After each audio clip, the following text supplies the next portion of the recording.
All right. Hope you're still alive since Tuesday. So we're no longer bothering with if and if so why the state might be justified. We're moving on to a narrower set of questions maybe, or at least a set of questions that obtains hopefully within the state if a state is going to be justified. And it's going to be questions about justice. Now, sometimes people think about justice as something that only obtains within the state. We'll see that with Rawls, for example. Rawls defines justice as something that requires state institutions to be in place in the first instance. Hume, not so much, and others, like Nozick, for example, also don't think so. Why I started with Hume is that Hume has a nice discussion in the treatise that hopefully you read for today, where he sets out a number of points or sort of parameters about justice that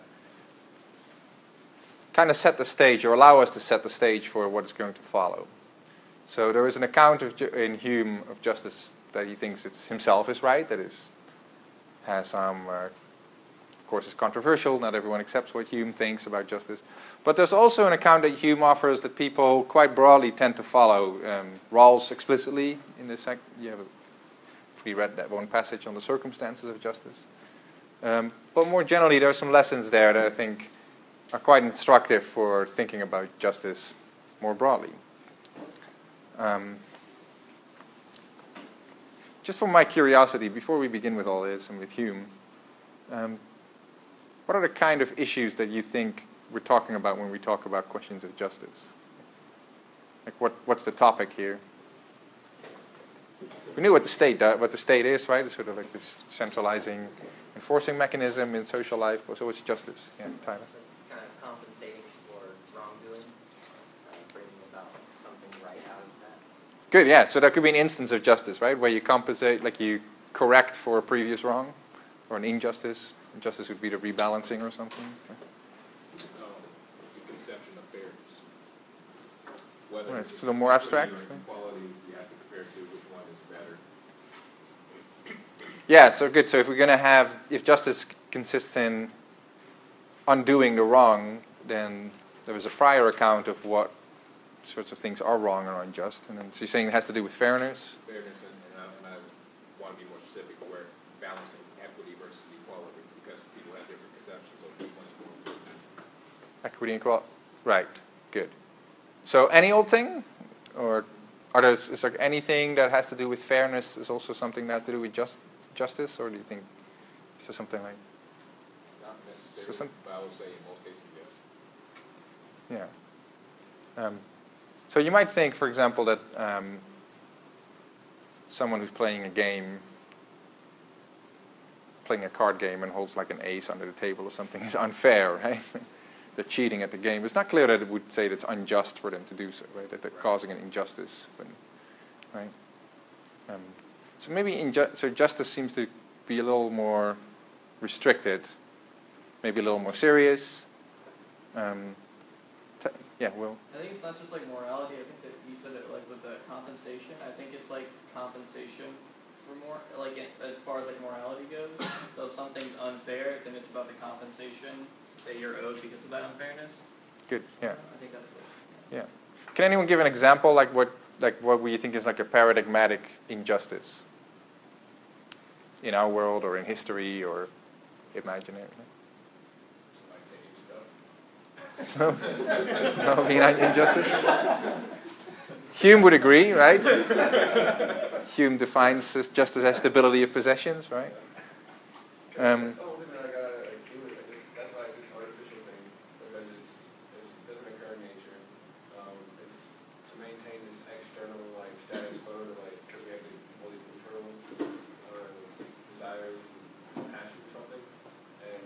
Yeah. When those get like imbalanced because somebody like messes with your property and stuff, then we constructed this like external artificial thing to like maintain this external status quo or internal status quo to make sure. Yeah, good. Yeah, that's rough. Yeah, I think that's a pretty accurate summary of what Hume is up to. Now the reason I'm bringing this up before we get to Hume is if you think about, say, a court of justice, right? Like a court of justice deals with a lot more than just property crimes, right? It deals with crimes in general. It deals with things even beyond the criminal code. It deals with things like the civil law, for example. Civil law. So things like contracts or family law, right? All these things. So justice is, in that sense, a much broader concept in terms of the rules, that's the legal rules, hopefully, if they're just, right? But justice sort of is like an account, a normative or moral account about what these rules along which social life is ordered ought to be ordered. Right?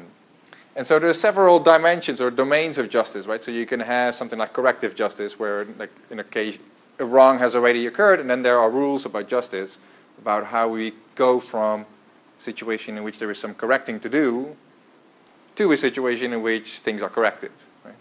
And not everything will, it's not clear always how you go from one to the other, how you undo an injustice. Sometimes it's obvious, right? So your stuff was stolen, you punish the thief, and you return the goods to the owner, right? So, okay, that's an easy case. But what if the stuff was stolen 300 years ago, and some people who are alive today might have some of the stuff, and some people alive today might have had the stuff had it not been stolen, but you're not quite sure who's. Now that's not clear at all, right? So there's very difficult questions there.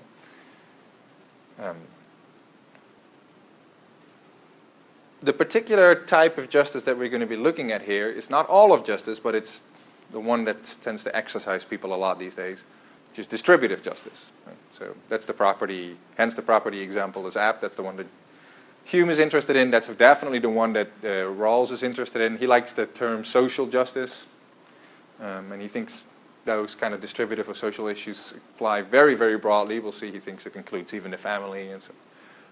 But at least in principle, what we're going to be talking about are sort of the social rules and what they ought to be when it comes to more or less stuff.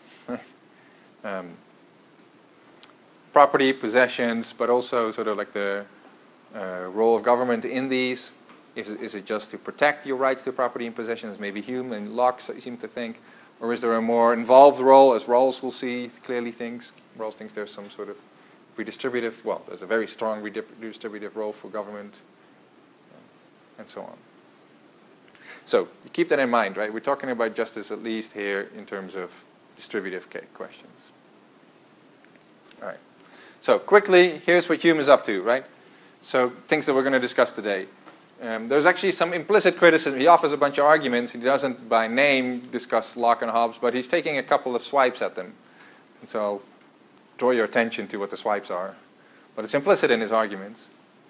He has a positive account of the origins and function of justice, what Rawls called the circumstance of justice. That's what Dominic just summarized nicely for us. And then I'm going to end with a couple of Humean lessons that we're going to hopefully, I think we should carry forward in thinking about justice. All right. So, Hume attacks Locke's views on property and justice. You remember, right? State of nature in Locke. How would you say, what's the most important thing for Locke in the state of nature, about the state of nature? Natural rights, right? Yeah. Natural rights to be free, natural rights to have your life protected, but also natural right to your property, right? So for Locke, you have a right to your stuff, right? That your stuff not get stolen, and that right is just part of sort of the natural fabric of how we ought to relate to one another. Now, you know Hume doesn't like this, right? It's all over that chapter. Justice is artificial. It's not artificial, the opposite of natural, right? It's created. Something we have to make be into existence. Dominic, you want to try and summarize one more time? Why is it artificial and not natural?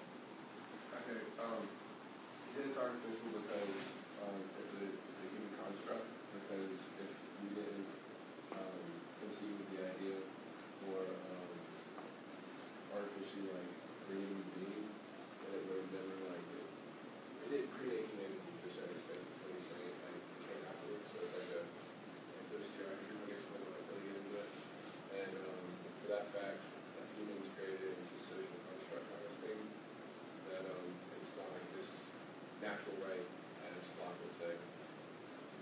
Yeah, so Hume, I mean, there's a sort of a careful dance that Hume is trying to do, right? On the one hand, he wants to say that we sort of, especially towards the end of the chapter, he has this couple of pages where he says that we have a sort of a natural inclination to support justice once it's in place, right?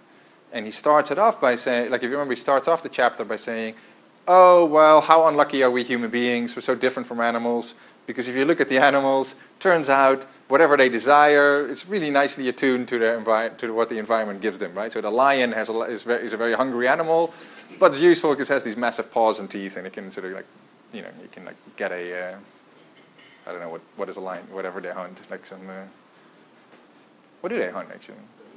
Gazelle, there you go, like, yeah, something, right, yeah, right, some game, some sort of, right. Yeah, there's a gazelle. I'm super hungry. It's a big animal, right? Oh, so lucky I have these teeth and claws. There I go, right? And so then he says, well, what is it, the oxen or something? Not so, doesn't have the same voracious appetite, but oh, so lucky it just wants grass and is perfectly happy like chewing on grass. But we, human beings, we're not so lucky, right? We have these appetites, these desires that go well beyond what in the state of nature we could provide for ourselves, right? It's not just that we're hungry, but we also have these cares for other things, right? We would like clothes. Well, nature doesn't have clothes, right? To be made. We'd like to have some shelter. Well, sometimes you can find a cave maybe, but most of the time you have to produce it, right? Then we'd like to have finer foods. We like to have maybe some time to think about things or talk about things or play a game or something. Like all these things have to be created, right?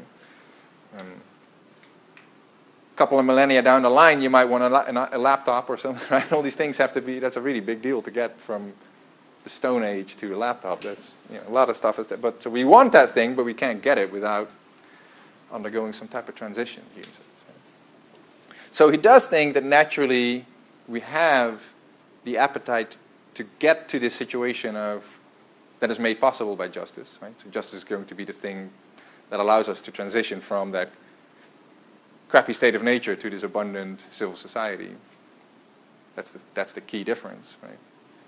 And so he doesn't. So, but in the state of nature, we don't automatically behave in this way. But at the same time, so we don't automatically behave in the way that justice requires because our wants and our desires cut against it, right? That's the point you're saying. Like we have these desires, our passions, as he calls them, and they lead us away from justice. But at the same time, we have passions and desires that lead us towards it, right? So there's this sort of back and forth all the time, where on the one hand, our emotions, or that's what passions or sentiments is, like the feely part, right? I'll get to that in a moment. But they pull us away from justice, the stability of possessions, leaving each other's stuff alone. But on the other hand, it's also what supports it in the end, once it's created. But it has to be first created. So there's sort of back and forth constantly going on. Either way, right, but because Hume thinks if you have a state of nature without rules of justice in place, naturally our passions or emotions would not tend towards respecting each other's rights. That alone shows that it's not a natural affair, right? It's not part of the original setup of our minds, so to speak. That's, of course, what Locke wants to say, right? Like reason, anyone who will but consult it, right, is what he says, will see that you have to leave each other's stuff alone. And Hume says, not so much, right?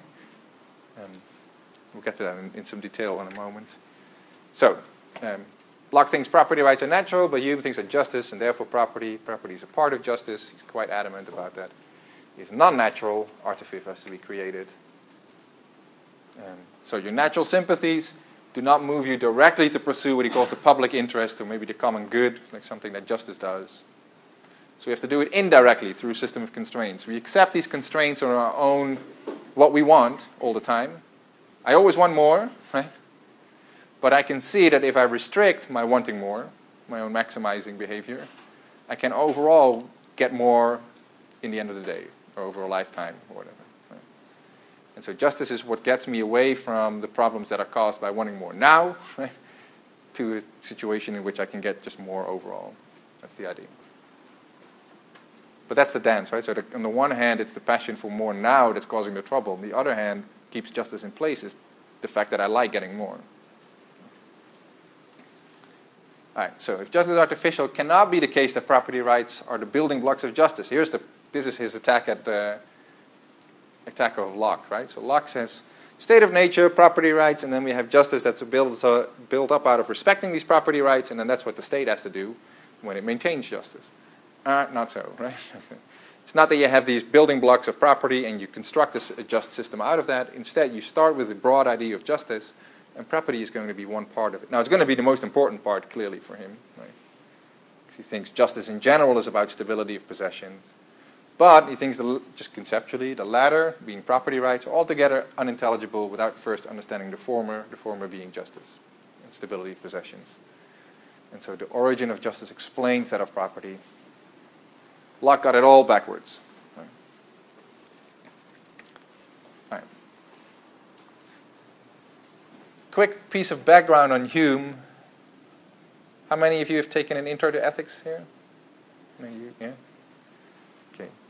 So you will have, well, I know you have. I don't know if others. Probably you've come across Hume. Do you remember what Hume said about morality in Britain? No? No? Does anyone else remember what? Baloney. I don't remember him using that word, but. Like, he just thought it was like, again, like a social construct, and like there's like these, how Locke would say, like there's these moral obligations that are like out there kind of a thing. Yeah. Like Locke, or he was like show me these moral obligations, and yeah, okay, but there's no moral obligation or just like moral social constraint like making me act a certain way. We just do it because it's beneficial to us. Right.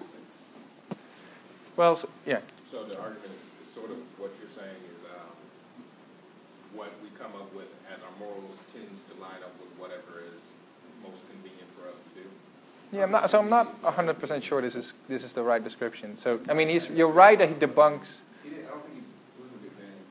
Like he didn't say like it was like these. I don't know. I could be wrong. I'll just let you explain it. You're going to stop digging? I'm joking. Well, the idea, so you're right about that Hume is sort of debunking the traditional view of morality.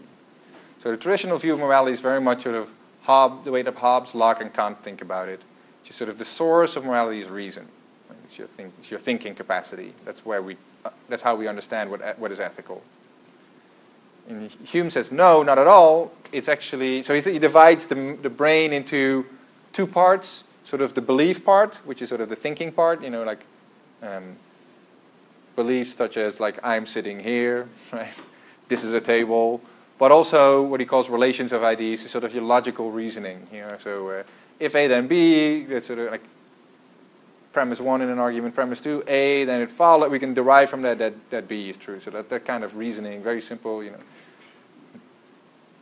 Contradictions are impossible, these type of relations between ideas are, that's the thinking part. But then he has an argument, he says, well, you cannot derive from the thinking part any ethical conclusions. And there's a number of arguments. The most powerful probably is this. He thinks, well, what are ethical conclusions? They're the kind of thing that should motivate you to do things. This is wrong, like murder is wrong. Okay, that should be something that if you understand that murder is wrong, makes you not murder people. That's what it is, to understand the ethical truth. But then he thinks, well, okay, what exactly does, if A then B, A therefore B, make you do? Nothing, right? What does the fact that there is a table here make you do? Nothing, right? I mean, it might make you do something, like if you want to sit down, right, then you might walk to the table and go and sit on it because you know it's a table and it'll support you, hopefully. But notice what we do, right? I said, if you want to sit down. And that want to sit down, that's not a belief, that's a desire that I have. Right? And so if we're going to have action, you need desires. And so he says, okay, well, morality is about action, then morality is going to be about desires. That's roughly the argument. This is by also, as a part of history of ideas, this is why Kant makes such a big deal out of trying to derive morality from reason. It's because he's seen Hume and he thinks, holy cow, right? This is a huge problem. But so, bottom line, Hume thinks there is such a thing as morality, but it's just based on your feelings. It's not reason. It's not rational stuff at all. It's just pure emotions, really. It's sort of like a structured, corrected version of emotion for him, but it's emotions all the way. So, emotions, desire, the non-beliefy part. Right? It's a question whether you can separate the mind into these two parts, right? Just beliefs on the one hand and desires on the other, and they don't interact at all. If you think that's more complicated, then Hume's picture becomes problematic. But Hume thinks you have beliefs, table, me, 1 + 1 = 2, that kind of stuff, you know, on the one hand, and then the desires on the other hand. And morality it cannot be in the beliefs, because beliefs don't motivate you. Morality has to motivate you, so morality has to be with the desires. That's your argument. Now, this is a part of that, right? So he says, well, okay, if morality is going to be located in the desire part of our brain, so to speak, well, then the content of morality, the natural content of morality, it has to be restricted to whatever desires that we have. And so then he's asked, so do we have a desire naturally for justice? Well, we have a desire that sort of people treat you justly, maybe, but we don't have a desire to treat others justly necessarily. He says, well, you have a desire to do right by people close to you, but as you sort of move out into society towards people who you know less and less well, that desire starts weakening to the point where you're dealing with absolute strangers, and people generally are kind of okay with cheating them if there's some money on the table. So, well, if that's true, right, if you're okay with cheating them, if there's some money on the table, then you don't have a desire for justice, because justice is supposed to be this impartial thing that applies to people close to you and far away from you equally. Right? Anyway, so that's this is part of a bigger picture for Hume. If justice is going to be such a thing that is natural, then it has to be part of our natural sympathies. That's why he's constantly talking about sympathies, passions, inclinations, and so on. It's always the motivating, moving part of our insides. Right? It's never just a belief. It's never you'll never see him talk about reason like Locke does or Kant.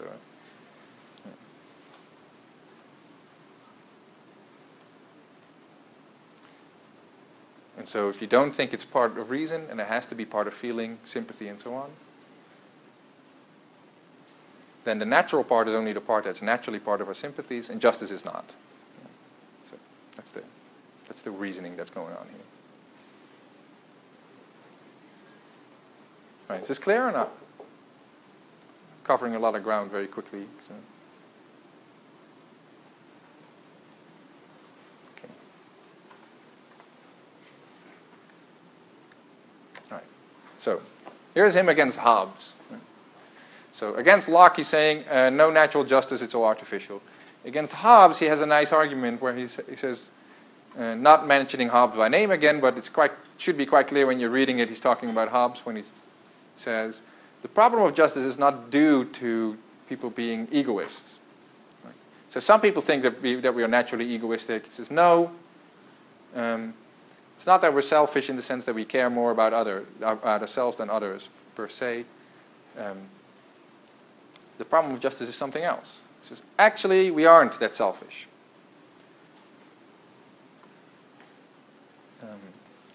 So he also thinks we're not stuck in a prisoner's dilemma. I'll get back to that. Do you remember does anyone remember what he says instead of why people are? He says people aren't selfish. What does he? Do you remember? This comes and goes quickly, but I don't know if you caught it. No. All right. Go on. No, that's a little later. No, here he's talking about what naturally our motivations are, and he says, well, Hobbes someone like Hobbes is right that we care more about ourselves than any other person. So in any sort of you against me situation, it'll be you, not me, right? if I can make it happen. So yeah, we care more about if we pairwise compare ourselves with each individual person, then I'm more important than every one of you. But if I add up all my cares, all the things I care about in the world, much more of my cares are about others than ultimately about me, right? So in my life, what do I care about? I care more about other people than I care about myself, even if I care more about myself than every individual other person. It's just when I pile up all the others on that pile is much bigger than my own pile. So I care about my family, right? I care about my friends, care about my students, care about my coworkers, all these things. Care about my neighbors, my community, right? Like a whole bunch of people I care about. That's a lot of stuff to care about, right? And so ultimately, when you think about what is your life about, it's about other people much more than it's about yourself. And he thinks, well, Hobbes is confusing two things. He's confusing that ultimately when it comes to trading, your life or mine, well, then I'm going to choose to protect myself. That's one thing, but that doesn't mean that people are just thoroughly egoistic and selfish, because ultimately we care a lot about those around. But, right, okay, Hobbes, you're wrong, but that's not enough to remove the problem of justice, he says, right, the problem that justice is supposed to solve. So Hobbes is misdiagnosing justice, right? Misdiagnosing the problem of justice. Hume says the problem that remains is that our lives are separate. Right? So you care a lot about other people and yourself. It's not that you don't care at all about yourself. You care a lot about yourself, but you care more even about other people. But I do too. And it turns out that the way I care about other people is different than the way you care about other people and yourself. I have some people I care about that you don't care about. We might care about some of the same people, but you might care more about them than I do. You care about you much more than I might care about you, right? And I care more about me than you probably care about me. And so that's just how we're built, right? So we have these bunches of cares, things that we have desires about, and there's a lot of overlap between them, but they're not identical. And because they're not identical, there's going to be a problem of they're rivalrous, right? Your ability to satisfy the stuff that you care about, take care of the people you want to take care of, and my ability to do the same, they might not be consistent. Right? It might be that your ability to do so comes at the expense of my ability to do so, and vice versa. And Hume says that's enough to create the problem. You don't have to posit that people are selfish. In Hobbes' case, they don't care about others at all. All you need to have is that we have non-identical and rivalrous cares. And there's not a harmony of interests or desires. It's nice, right? So he's saying, hey, you might have thought when you read Hobbes, oh, well, I can get out of the clause of Hobbes' argument by resisting this first step. The first step is egoism, and it's way out of control anyway, right? And Hume is saying, oh, well, yeah, we don't need that, right? The problem still stays because even if we don't appeal to egoism. So it's in some ways a more powerful argument, because you get the problem of justice with egoism, but also without egoism.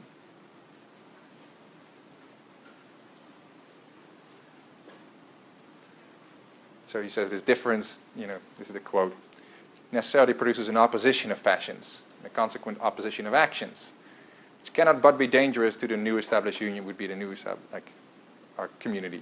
Right? So you want one thing, I want another thing.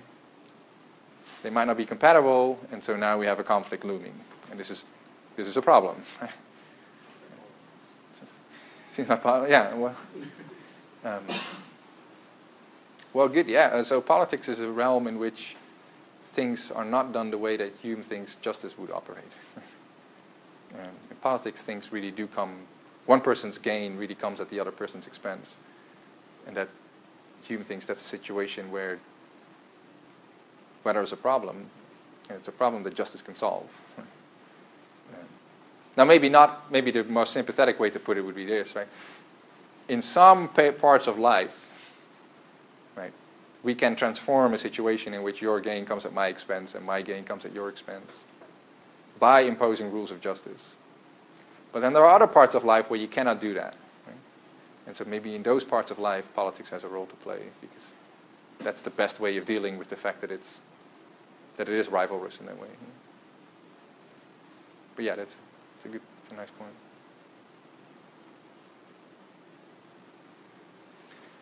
We'll see, and alluded to it here, but because Hobbes is misidentifying the problem of justice, he's also just misdescribing the situation that we're in before the imposition of justice. We'll get to that. So it's not following the rules, Hume thinks, is not like a prisoner's dilemma, and that's where that rowing of the boat thing comes up. It's quite a different type of situation. All right? Have I lost anyone yet? No? All right. Well, here's an argument. See if it lose you now. So, argument that this is again sort of picking up on the anti-Locke thread, right? Why is justice non-artificial, non-natural, artificial? So a few steps. Here, talking about justice and injustice, talking about right or wrong, doing right or wrong by people. That's what you brought up in the beginning, Tyler. So here's the quote, right? The notion of injury or injustice implies an immorality or vice committed against someone else, right? Some other person. It's just to talk sort of, this is the ballpark we're in, right? When we're dealing with justice, we're dealing with right and wrong, injuries and so on. But, however, every immorality is derived from some defect or unsoundness of the passions. Remember, he once said derived morality from the emotional side of us. And he says, so if it's wrong, then it's something that is going wrong with your emotions and your passions, right? It's like it goes contrary to what feels good to us. And as this defect must be judged of in a great measure from the ordinary course of nature in the constitution of the mind, right? So, as we naturally are.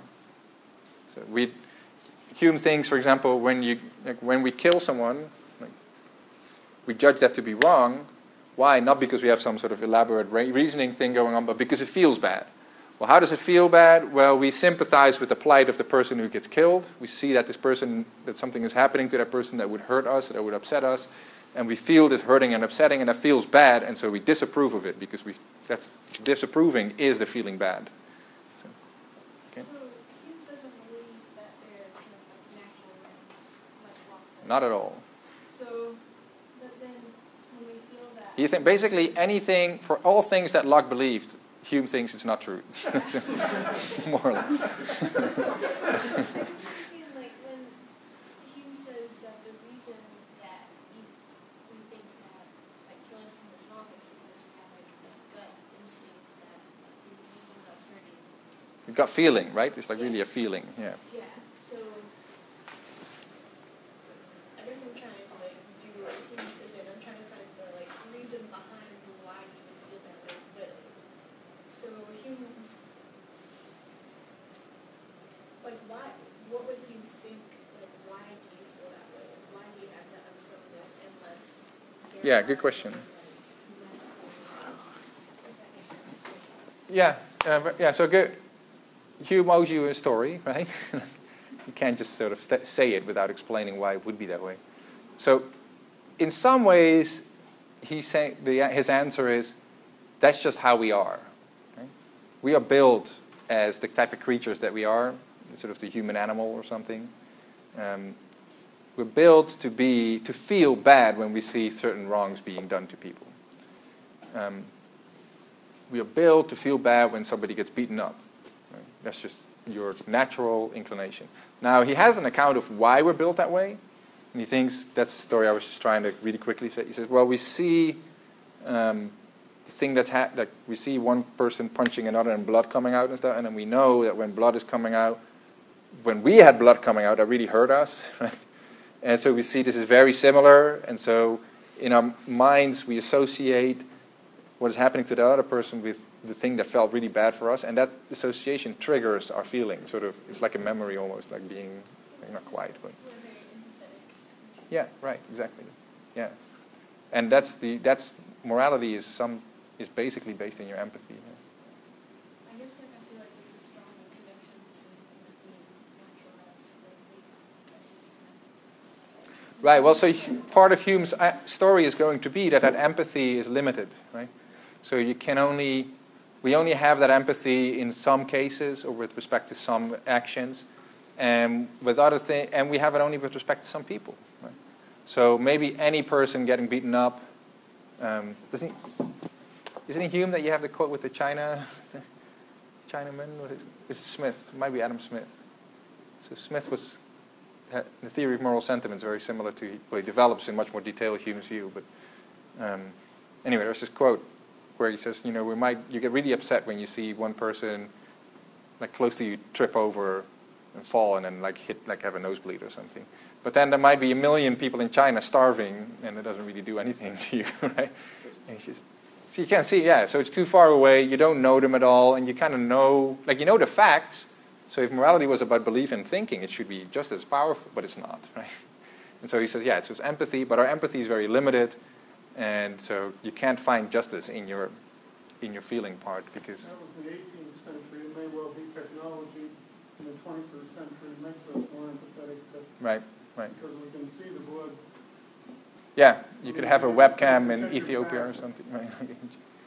Yeah, you could put a webcam in Sudan or something and then show you, every day you can log in and see what $1 a day looks like. Yeah, right. So, do you think our empathy is kind of based off our selfishness? That sounds like a contradiction. That, like, you know, when you see someone get a nosebleed, and it triggers that idea of, what if I had a nosebleed? It's like, well, I don't like that when it happens to me. And like, so Well, it's not. Yeah, so it's not for Hume. It's not that you go through this reasoning thing, right? It's not that you, because that's a very Kantian story, right? He says, well, that's bad, but in all relevant respects, he or she is similar to me, and so whatever is true for me should be true for them, and so it's wrong for me, then it's wrong. So, right? So Kant thinks this is sort of a generalizing reasoning activity.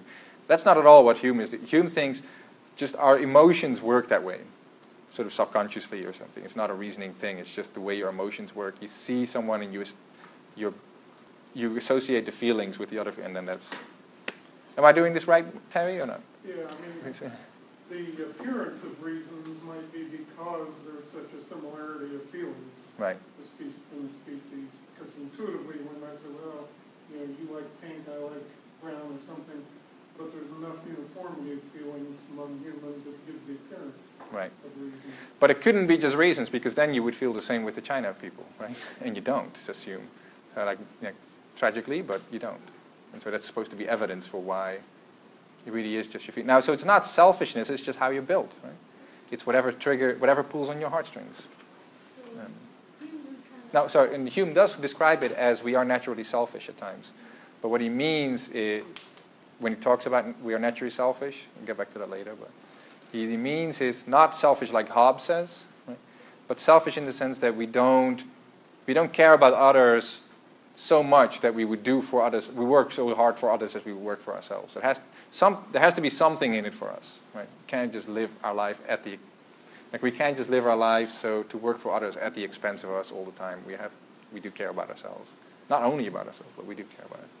It's just kind of like when I don't know, it's kind of frustrating because I feel like Hume's response is just like, that's just the way it is. Like, why? Yeah. That's just the way it is. No, it is. Yeah. Yeah, he's doing a little psychology here, and so there seem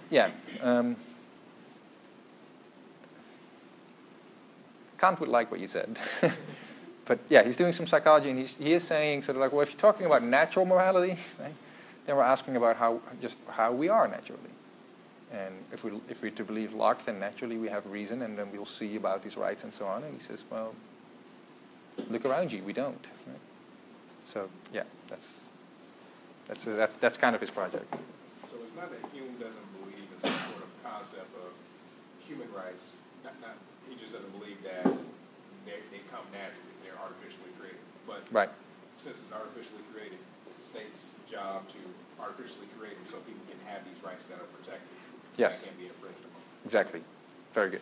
And then he says, towards the end of this chapter, he says, once that stuff is in place, we start associating these feelings with the system just like we would normally with other people falling and so on. And now we start liking it, right? And so now it actually becomes really stable, and we enjoy being just much more than we enjoy being unjust. And so when we see someone stealing someone else's stuff, it now starts feeling the same.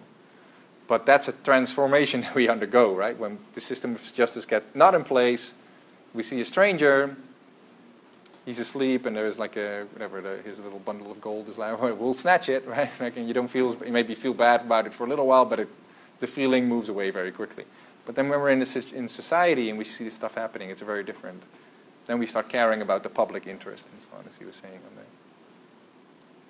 Did I interrupt you, John? What was that? I thought you were saying something and I talked over you. No. Okay. You didn't interrupt me. I was done with my Okay. Or did you have your hand up a second ago? Okay, I thought so. Seeing ghosts. One can always hope, right? One can. If Hume had access to evolutionary explanations Right. Later, because there's a bunch of stuff now on evolution and morality, and he might be able to use that to explain the kind of quasi-uniformity of desires. Right. Yeah, and there's a lot in Hume that people like dumping on. So amongst which this hard separation between the reasoning part and the feeling part. Lots of psychologists think that's not correct. But in many ways, him, and maybe Smith in some ways even more, I think is undergoing a little bit of a revival, as a philosopher anyway. There's a lot of really sensitive stuff where they were quite prescient about human psychology, so things that they saw quite nicely about how our brains work and so on. And now we have evolutionary accounts that would explain why a species like ours might have evolved to have these type of feelings, because it's good for reproduction and so on. But yeah, that's generally I don't think you're doing too much violence to Hume's project if you reinterpret what he's saying along these sort of, if you think about it as sort of like in evolutionary terms. So I also think that any empathetic feelings we have are purely out of the motive for what's best for us, like empathy. Yeah, well, if you have any empathetic feelings, you ought to suppress them if you're in a state of nature, right? Because they're really dangerous. It's irrational. Now, in society, of course, you can afford to have it, and it's right. It's probably very smart to display them even when you don't have them, because it makes people like you, and you get all sorts of benefits out of it. But so for Hobbes, ultimately, that type of reasoning is going to be the bottom line. Like, so how rationally am I maximizing my payoffs in these matrices and so on? And Hume thinks that often, getting more often makes us feel really nice. So there's a similarity in the conclusions there, but it's not that we're rationally sort of maximizing all the time and going through the game theory. And it's just somebody hits you, they get this sort of gut-wrenching feeling, right? And you see someone who fell down, you help them up, and you bring them to a hospital. Now you feel good about yourself, right? So one thing is right because you feel really nice. Right? And the other thing is wrong because it's gut-wrenching. You feel really badly about it. So you can put labels on it. Hume calls it approbation and disapprobation, but it's really just feeling good and feeling bad. So, And is that dictated by the state? no, those are just that's how you're built. So what if we were in a society where they're like, if you help that person go to the hospital, that's wrong, you should feel bad. Like, would you start to eventually accumulate that idea and then get that attention? No, I don't think so, because I think, well, it's hard. I don't, well, whatever might be there's two questions. Would we actually, and what does Hume think, right? But as far as Hume goes, I mean, these are natural sentiments, right? So we're sort of constructed, our minds are constructed in a way to feel good about helping people and doing right by them, and bad about wronging. You're looking very, you thinking I'm off, Nick? Or? Well, I just think there are cases in history where that doesn't seem to be Like what? like Nazi Germany. Yeah. Yeah, it's for sure true that your... They seem to be okay because they would interview people. Right. Yeah, no, your empathy can be really, can be distorted for sure, yeah. I guess you can make the argument that that was artificially put in place, and therefore it's not how you were built. It took a state to make people that way. So it's not quite an argument against what Hume is saying, or Hume is saying. It's just saying that just by the force of a government, it can change the way you feel about certain things to some sort of equilibrium. So if a government can make you act positively in respect to other people, then that same government could also make you act negatively in respect to other people. This the entire thing was that we're the ones who constructed it. So in the first place, we feel good about helping people. So the people that constructed that type of government in the first place would be the ones who don't feel good about helping other people. So that wouldn't apply. Really? I mean, there's clearly there's examples about this. So it's not a coincidence that that the military puts a uniform on people. Right? Yeah. So, right. Well, no, it's why they have similar haircuts and so on. Part of the reason is sort of to dehumanize them. Why are you dehumanizing them? Is because it's easier to kill them. Like, that's part of the argument. Part of what's going on here. If you look at some of the worst sort of episodes of genocide and so on in history, there's typically very similar stories that go into the build-up to. So Rwandan genocide is this constant campaign of a couple of years through mostly the radio stations in that case, where it's describing certain ethnic groups as subhuman. So in this case, cockroaches. Up for the Holocaust, it was Jews were always compared to rats, and so right. Yeah, they're worse. They're like below, and so it's constantly trying to. This fits what Hume is saying, right? Because before people become able to do these type of atrocities, we first have to go through a process where we disassociate them from our normal sentiments, right? Right. And so you describe them as cockroaches. So at some point, you start thinking of them no longer as humans, and now you kill them. It doesn't give you the bad feeling anymore, and now we're capable of it, right? So that's kind of what Hume is talking about. Same with slavery. Right. Right. Yeah. But what if, humans, I feel like most humans, if they saw a person killing a dog, just like for fun, they would be very empathetic towards that dog. So, I mean. Yeah, good point. I know it's kind of like a weird argument to say, well, they're not human, and like, in like Nazi terms, and comparing like people to rats, and they made it okay. This is a weird argument. Right. It's like, Well, so cockroaches we like stepping on, right? Rats we like exterminating. Sorry? I mean, because we've pretty much co-evolved with dogs, so there's probably a much closer like connection to them. I mean, they can see our emotions. Yeah, and in some cultures, dogs aren't Yeah. aren't thought of as nicely as we like. They think that dogs at least are unclean, and so you know.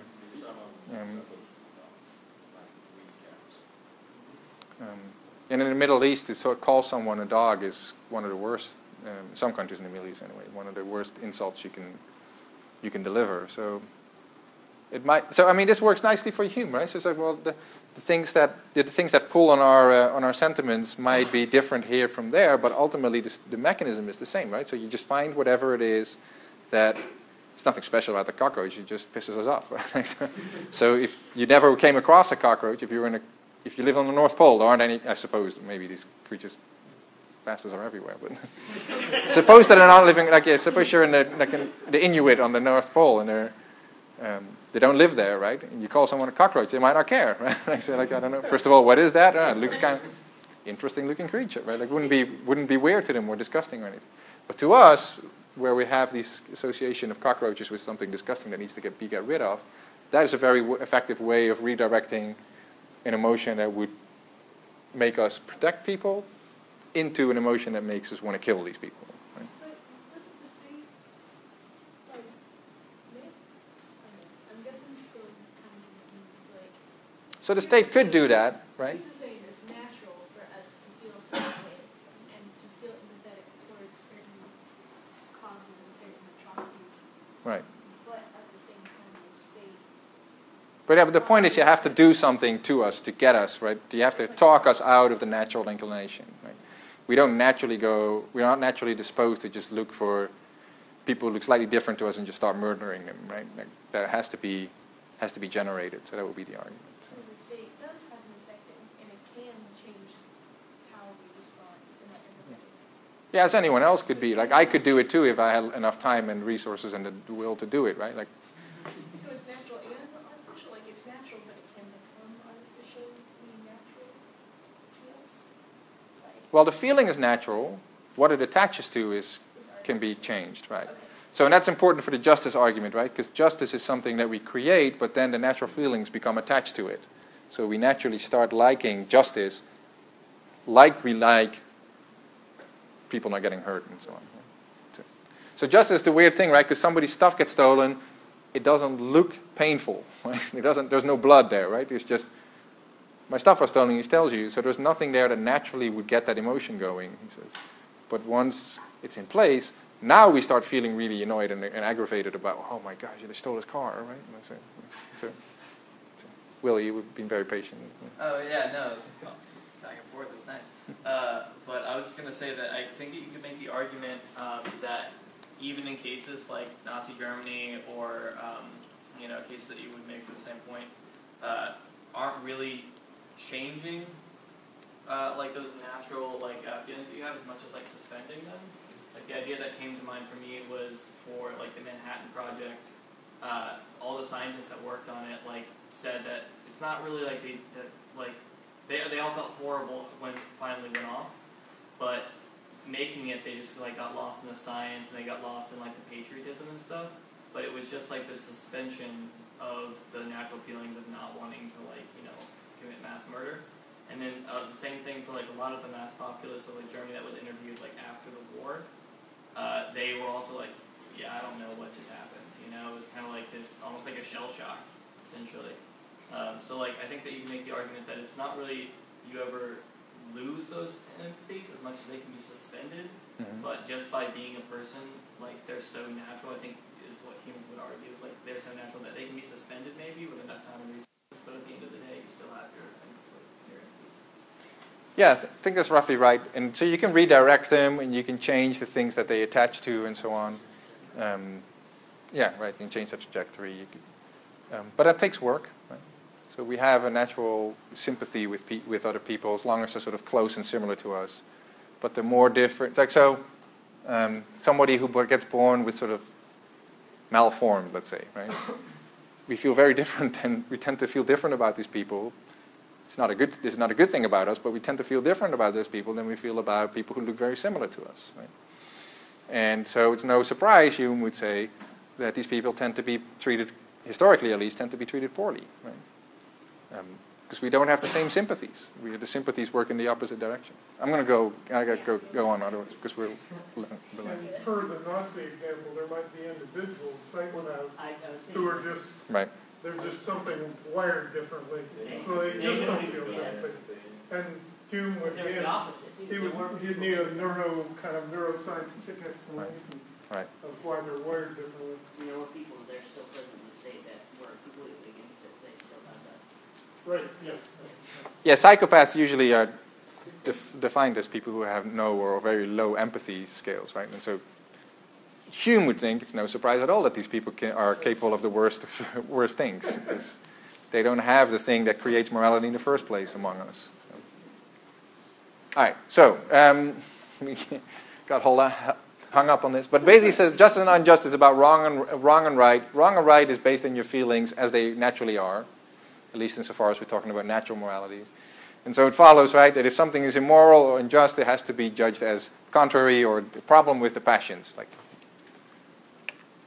But, I've seen this already, in the original frame of our mind, our strongest attention is confined to ourselves, our next is extended to our relations and acquaintance, and it's only weakest when it reaches the strangers and indifferent persons. So that's like the people in China and stuff, they don't really sell it. You see it on TV, you're like, oh, that's terrible, switch the channel, the feeling is gone, right? That's kind of, yeah. Now that might not be just, right? But then Hume says, exactly, right? And that just means that justice is not natural to us. It has to be created.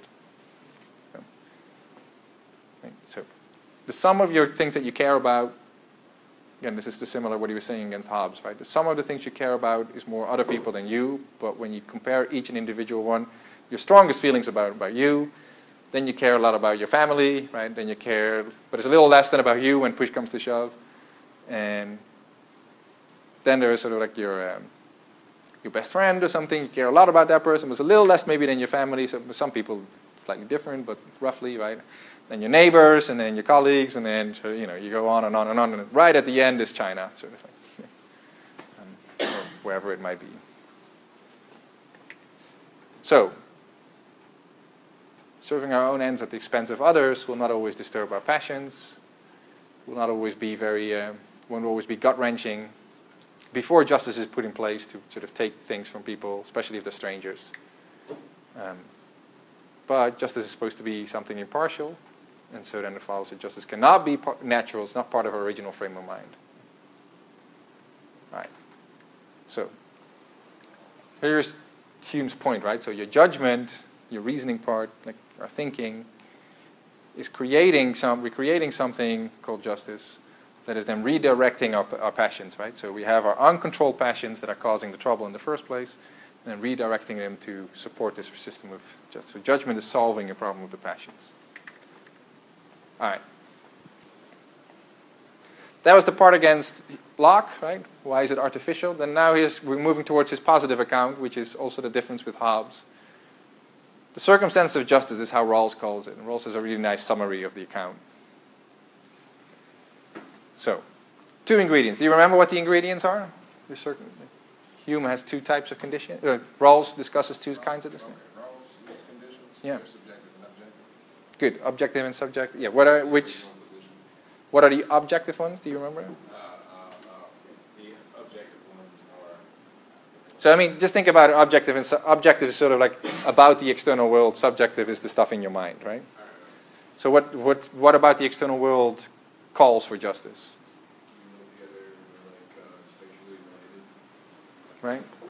Right? So we're spatially, we live like amongst each other, right? So it's not that you are on Mars and I'm on the moon and then the further person on, right? So we're completely separate. No, we have to deal with each other. There's not enough to go around, right? Limited resources. Right, limited resource. And Hume adds to it, this is kind of obvious to us, but he still adds it because it's necessary. So there is this funky feature about resources that they're kind of interchangeable, right? So what is food for you is also food for me. So if we transfer it from you to me, then it would serve my purposes pretty much as good as it would serve yours.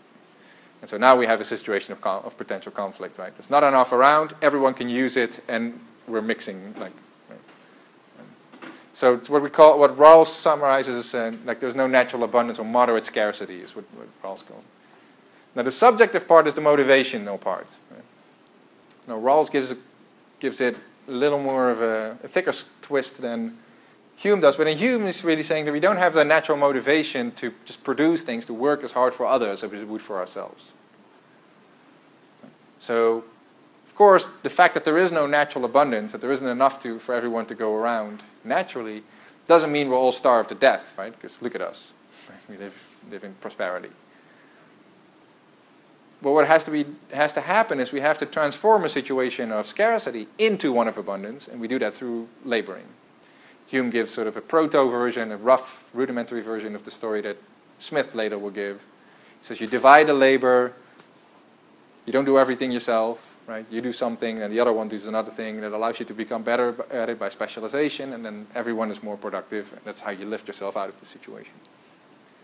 So quickly you get sort of an outline of what later Smith will develop into a whole theory.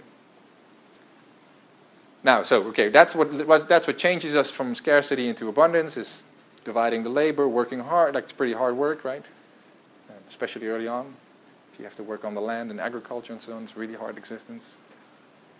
So why would we do that? Well, here's the subjective part, right? You don't do it just because you care about other people not having to deal with scarcity anymore. Like it or not, right? That's how we're built again. So if we live in a situation such that producing would not give you any advantage yourself, only for others, you wouldn't do it. Right? So this is similar to what Hobbes says in The State of Nature, right? Like you wouldn't produce anything, you wouldn't develop your land, and so because you're just making yourself a target. And so Hume says, yeah, that's true.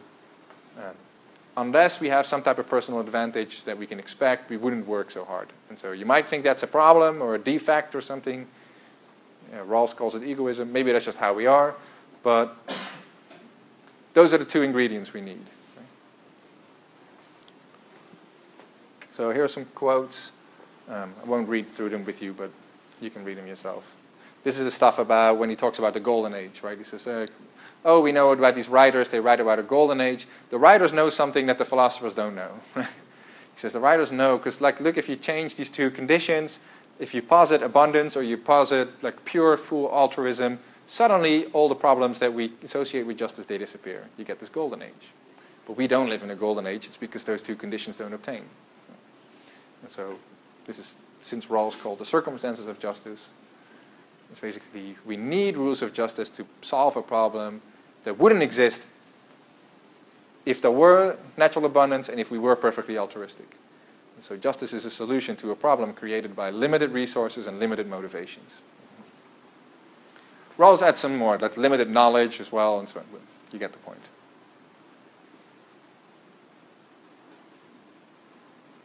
So far, so good? So any questions about this?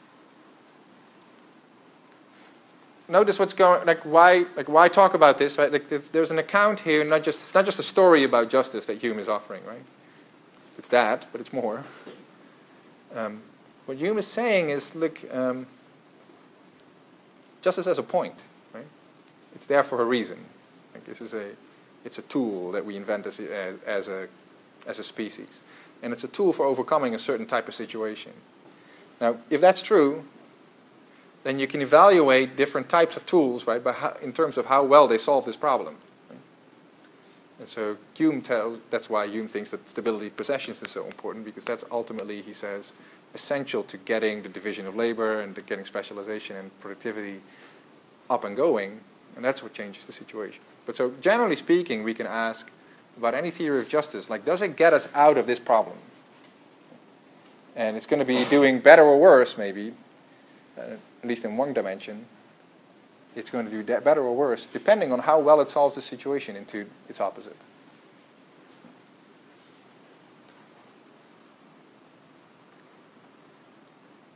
Hume says, without justice, we have a situation in which there's not enough to go around naturally, and we're not well motivated to work our butts off for everybody else. Right?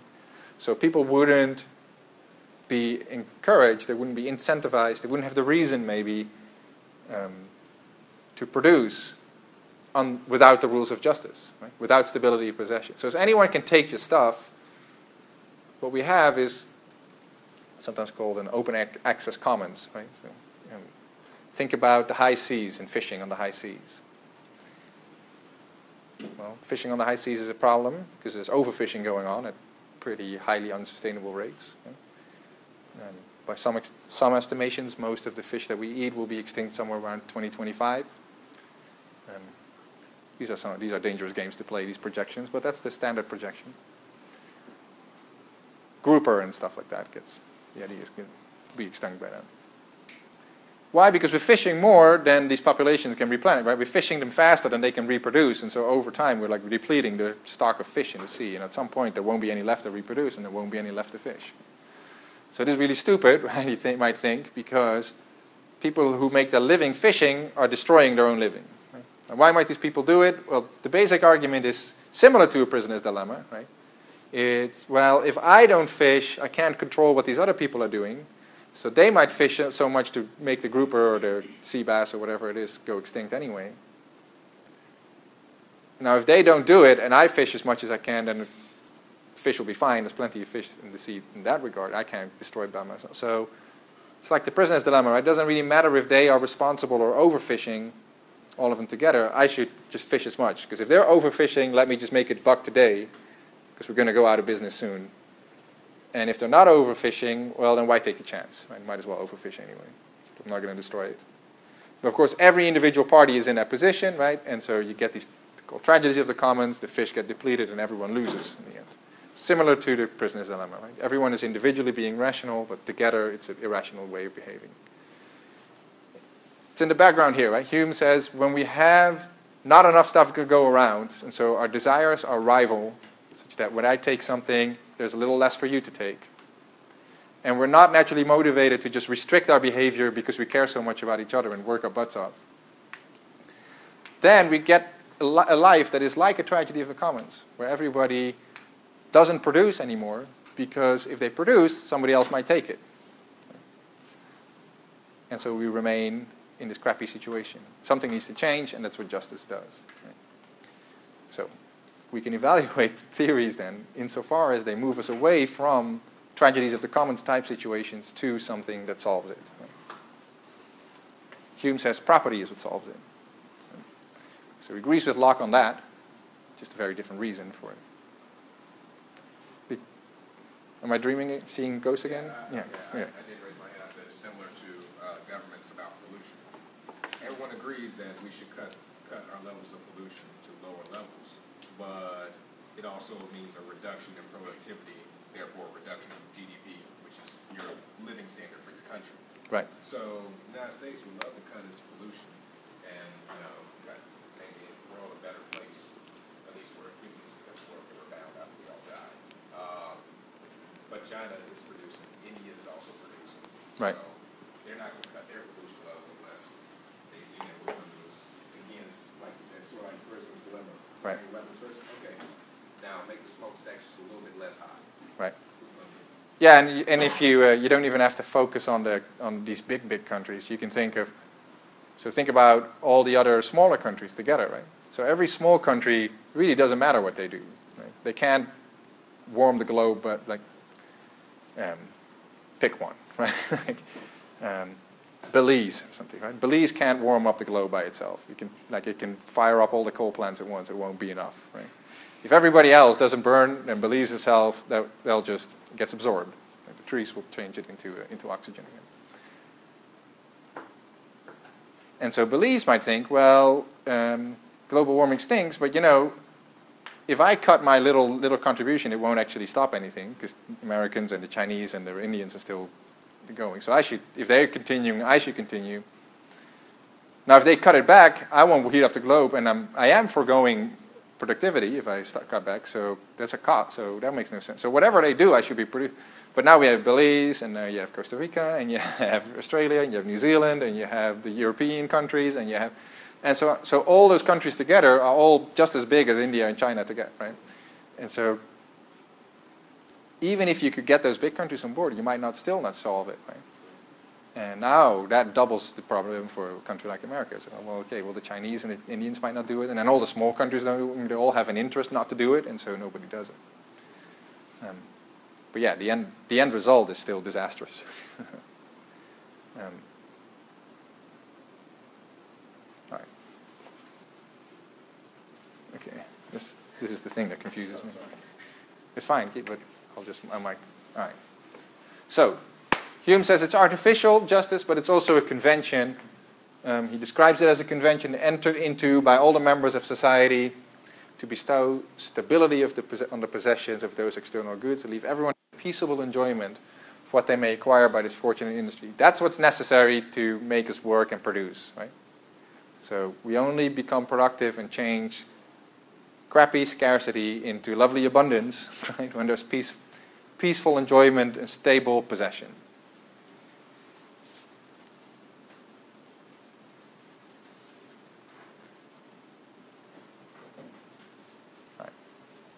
You can read this by yourself. So, when Hume talks about a convention, he means it. This is why he describes it as two men rowing a boat, like pulling oars. Can you think, like, when I talk about a convention, what do you think how does that, what does that kind of, this analogy, what does that make you think of?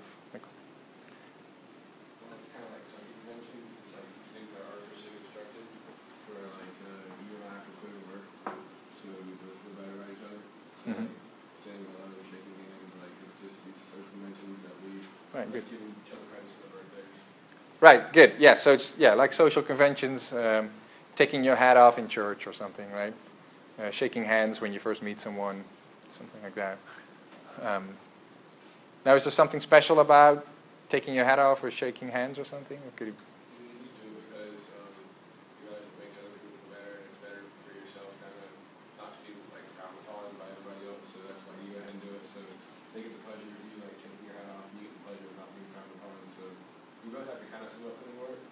Right. Right, but the particular form it takes, meaning shaking hands or something, is not really that special, right? It could be anything. Right. Yeah, you could say things. You can make different moves. Sometimes, for some people, instead of shaking hands, they do this, right? Like, so that doesn't really. It's not really that type of. It's not that big of a deal, right? So it's just. Yeah, so conventions are like that, right? It's things that we sort of do and go along with. Doesn't really matter which particular form it takes, as long as we sort of all do the same thing, right? Like if we don't know, it has to have some type of function between us. In this case, expressing that we're sort of trying to be nice. But as long as we find something that we're in the same boat, no pun intended. It works, right? So what's this point here? Like two men in a boat, like it's a convention. What's the convention in a boat? They want to go in a certain direction, so they're agreeing to row in the same direction. Because otherwise, you're Good. So how do you have the road to go in the same direction? How do you have zero? Is simultaneously Right. unified. Right, exactly. Either simultaneously or one and then the other, and then one and then the other, right? That's another way that we might do it. Stable path. Right, right. The point, I think, the bigger point I think Hume was trying to make was they need a contract, they need a formal agreement, they just didn't have it. Right, good. It's sort of attacking the social contract theory where, okay, everybody, let's all sit down, let's make a society. No, we don't need all that because if you think of how we interact every day, we don't always make contracts with people we do work with. Right. Yes, so that's another very important part for Hume. Like, since it is a convention, it is something that can arise sort of naturally. Right? And so he does think, he says, justice is not something that we naturally have, but it's something that's very easy for us to create. He says, it's so simple that any parent knows to teach their kids that to leave each other's stuff alone. Right? It's like, it doesn't really take a genius. This is something we see immediately.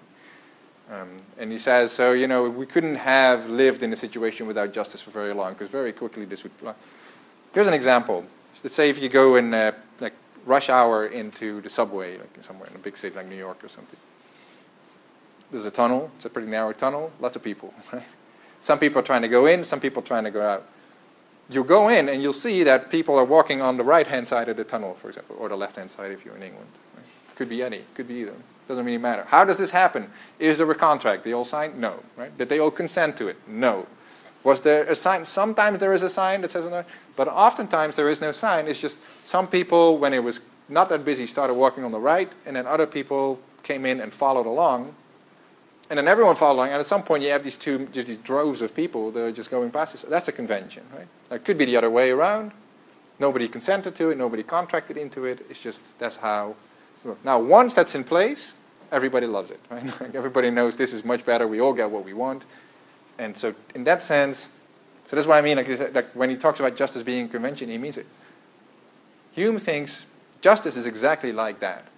It's like us walking on separate sides of the tunnel. It kind of happens automatically because it makes us get along. And once it starts happening, it's in everybody's interest to keep doing it. The two men in the boat who are rowing, they won't start going out of sync because neither of them will get where they want to be. So they have an interest in keeping it up. Now, last thing I'll say. This, I'll get to it, next time we'll spend a little more time on this, but this sort of alarm bells should be going off in the back of your mind. Very different view than what Hobbes is telling us. Right? In Hobbes, justice is a conflict. It's a prisoner's dilemma. It's where we are constantly afraid that the others are not going to follow the rules because it's in their interest to break the rules. Hume says justice is like a convention. It's like in the tunnel. In the tunnel, nobody's breaking the rules because it's in nobody's interest to do so. Right? We are not afraid that we're going to be bumped into. Actually, you sort of zone out and you become these lemming-like creatures. Right? So you don't even look. You just go along. So because we don't expect anyone else to break the rank because they would just bump into you, and nobody's looking to bump into anyone. They're all looking to go home. Right? Very different view of justice. And we'll see poses different questions and issues. But anyway, sorry to go late a little. Guess we got carried away. See you guys on Tuesday.